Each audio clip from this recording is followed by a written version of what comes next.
sair da chapa e meu refrigerante aqui no caso, que ele tá geladinho no ponto de ser bebido. E tudo isso é muito interessante quando a gente já trabalha com referências. Essas minhas referências, no caso, acreditem, a gente pega na internet. E aí, como é que a gente trabalharia esses tipos de referência? Quando a gente está tratando de publicidade, a gente tem que ter referências no nosso pacote de serviços. Então, como é que seria? Eu vou trabalhar com cervejas, que é o exemplo da aula. Foi um modo aleatório porque a cerveja me chamou a atenção do design dela. Por exemplo, Skol Senses, que é aquela Sensations.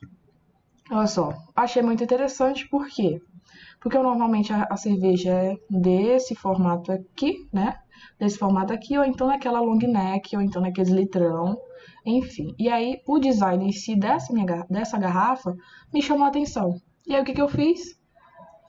Publicidade da Skol. Publicidade Skol.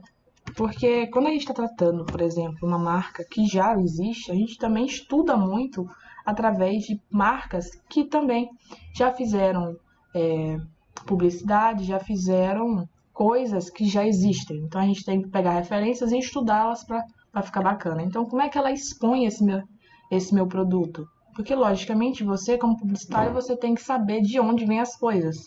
Então, de onde veio esse meu produto? E aí, o que eu fiz? A gente vai até verificar aqui na minha linha aqui, e a gente pode saber disso. Como é que eu iniciei esse meu vídeo? Olha só.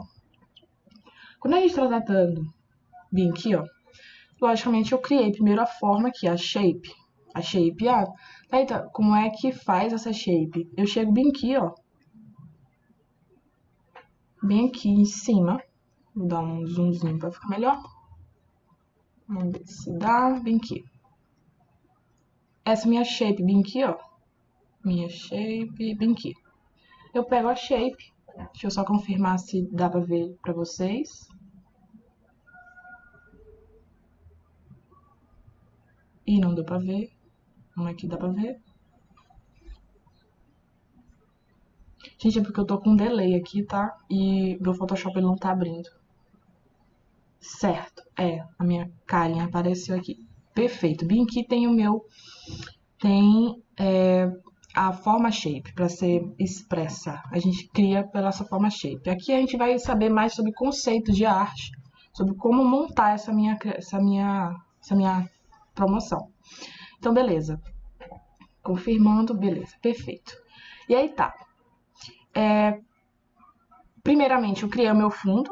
A minha referência, no caso, que eu achei muito interessante, foi essa minha referência aqui. Tá? Então, você vai replicar essa arte. Olha, você não sabe o quanto é interessante estudar uma arte em si, replicar, refazer essa arte, porque você...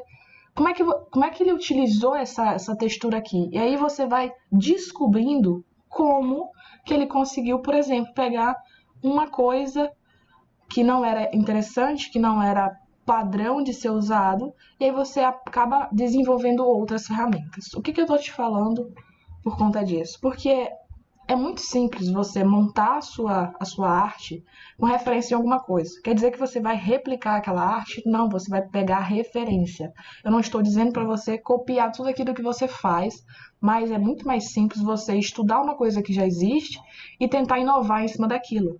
Porque até o cara chegar naquilo ali, ele passou por muitas coisas. Quer dizer que você vai ter que passar por todos aqueles passos, aqueles gatilhos, todos aqueles impactos de criação, sendo que tu pode partir dali. Não é interessante, né? Então, é muito mais simples tu pegar exemplos de coisas que já existem e aí passar mais à frente, jogar traços de inovação, entendeu? E aí a gente continua. Logicamente, eu vou te mostrar para vocês as técnicas que eu utilizei nessa aqui, então vamos lá.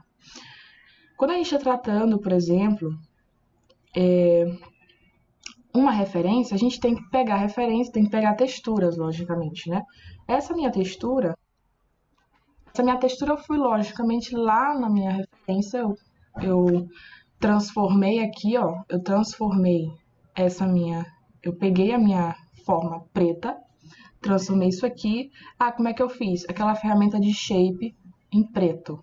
E aí, a minha parte aqui de baixo, se vocês pararem para perceber bem aqui, ó, tem o retângulo que eu criei, o modelo e a minha camada que eu peguei na internet. Lembra? A referência que eu peguei aqui na internet, eu vim bem aqui e coloquei texturas de aço. Infelizmente não apareceu ali, mas eu peguei bem aqui, ó. Texturas de aço. E aí, logicamente, eu peguei essa bem aqui. Por quê? Porque a característica que eu queria era mais uma pegada assim, com essas ferdas, esses pontinhos aí no fundo. E aí eu fui trabalhando como é que eu iria expor essa minha textura em cima. Eu ia colocar em cima da minha forma, eu ia botar ela grudada em cima, e aí eu mexi também com o fio, o preenchimento, para saber até que ponto eu trabalho a cor específica dessa minha forma, dessa minha textura.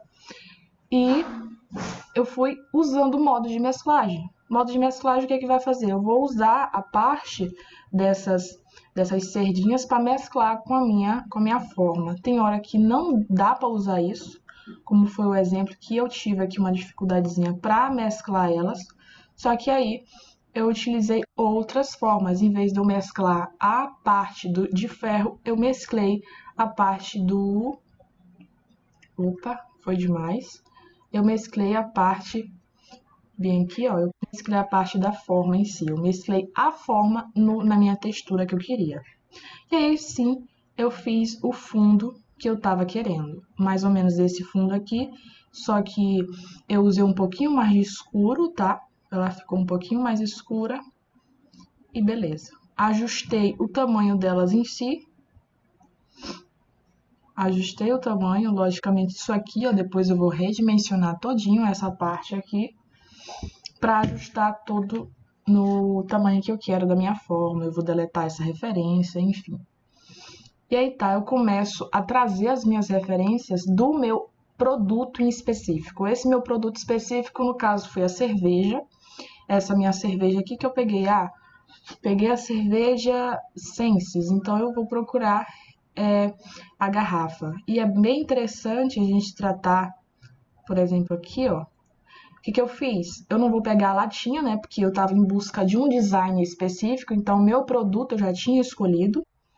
E aí eu fui atrás de uma melhor qualidade para o meu trabalho em si. Eu gostei dessa aí, achei bem interessante e, logicamente, eu vou testar também a qualidade da minha imagem. E isso a gente só consegue ver especificamente quando a gente trata isso já dentro do Photoshop. Pode perceber até que depois que eu ajustei aqui a minha imagem, eu diminui para o tamanho que eu queria, olá, eu diminui para o tamanho que eu queria, certo? Mais ou menos por que eu botei por esse tamanho, eu podia botar em todo o tamanho em todo o tamanho aqui, ó, do meu layout. Não fiz isso porque não era interessante eu preencher toda a minha publicidade em cima de um produto só. Então, usei só, basicamente, 2/3 dessa minha imagem. Veja bem que eu utilizei, olha só, a minha ferramenta de varinha mágica, tá? A minha ferramenta de varinha mágica, com fundos sólidos que a gente quer retirar muito fácil, é muito simples. Então, veja bem aqui. Deixa eu passar aqui um pouquinho. Opa, pronto, bem aqui. Minha ferramenta de varinha mágica, ela fica bem aqui embaixo. Se no caso não estiver aparecendo, tem a Kik Selection por cima, ou vice-versa. Tá? Então eu posso utilizar a Kik Selection nessa hora, independente das duas, você pode usar tranquilamente. Ambas fazem o mesmo processo, só que eu gostei mais dessa por conta do fundo totalmente sólido. E aí, logicamente, eu vou ajustar, se no caso ele se confundir aqui com o meu rótulo aqui, ó. Se no caso de vocês tiver esse problema, você vem bem aqui em tolerância, ó.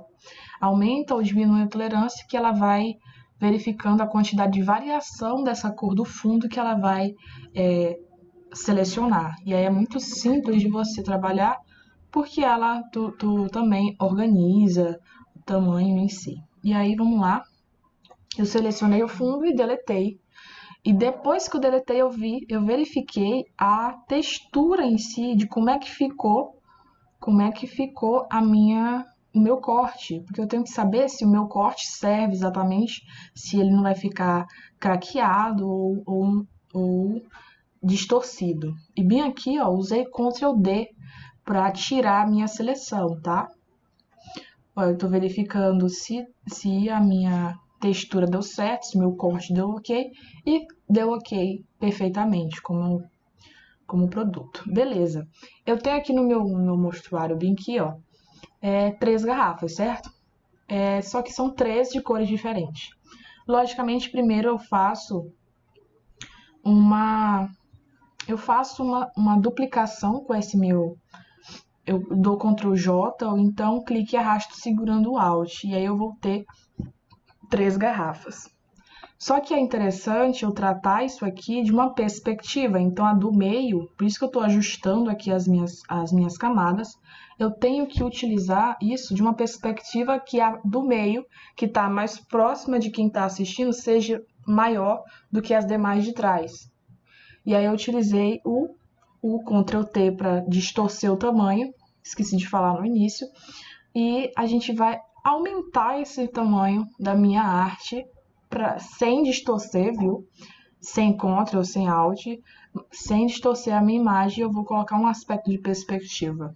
E aí a gente já vai vir para o aspecto de, olha só, bem aqui, ó, o aspecto de ajuste de cor. Eu selecionei a camada da frente ou a de trás, a camada da frente, e eu vou utilizar a minha matiz e saturação, bem aqui, ó, matiz e saturação, ou então Hue e Saturation, tá? Em inglês.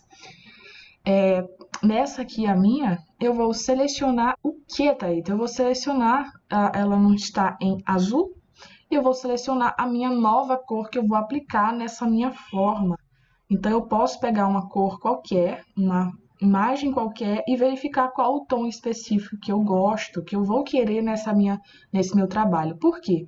O interessante é que onde tem o azul, que é a cor principal e a cor que mais se sobressai, eu mudando a minha matiz aqui, ó, ela também vai alterar.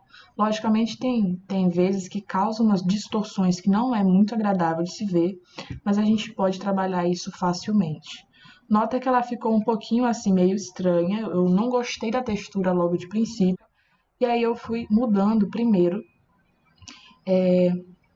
Eu fui ajustando logo essa minha texturização que eu não gostei. E aí eu uso a correção automática em diversas modalidades e diversos tons. Ó, eu usei, vamos aqui de novo, eu usei tanto o tom automático, ele vai equilibrar as cores no tom, depois eu equilibro em contraste, depois eu equilibro na cor específica. Então quer dizer que, ainda assim, depois de eu ter alterado a minha matiz, eu também alterei os contrastes, o tom e a cor.